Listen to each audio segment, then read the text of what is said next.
The World Health Organization quotes, "HIV is not an easy virus to defeat." It states, "Even today, nearly 1 million people still die every year from the virus because they don't know they have HIV and are not on treatment, or they start treatment late."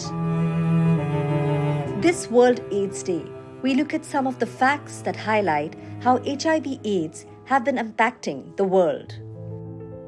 Since the beginning of the epidemic in 1980, HIV claimed over 36.3 million lives globally. In 2020 alone, 37.7 million people globally were living with HIV. 1.5 million people became newly infected with HIV. 680,000 people died from AIDS-related illnesses. Of the estimated 37.7 million people living with HIV worldwide in 2020, 2.78 million were children aged 0 to 19. Which means in 2020, around 850 children became infected with HIV and approximately 330 children died from AIDS-related causes. WHO had stated that AIDS continues to be a major global public health issue. In India, an estimated 2.3 million people were living with HIV in 2019.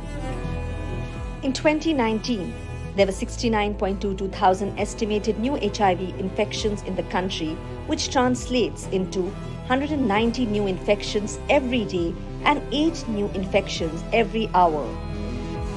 Whereas 58.96 thousand people died in India due to the AIDS-related disease in the same year. The world has been committed to end AIDS by 2030, but WHO feels that the rates of new infections and deaths are not falling rapidly enough to meet this target. World AIDS Day, celebrated on the 1st of December every year, is an opportunity for the community to unite in the fight against HIV-AIDS, to show support for those who have been diagnosed and to remember those who have been lost to the disease.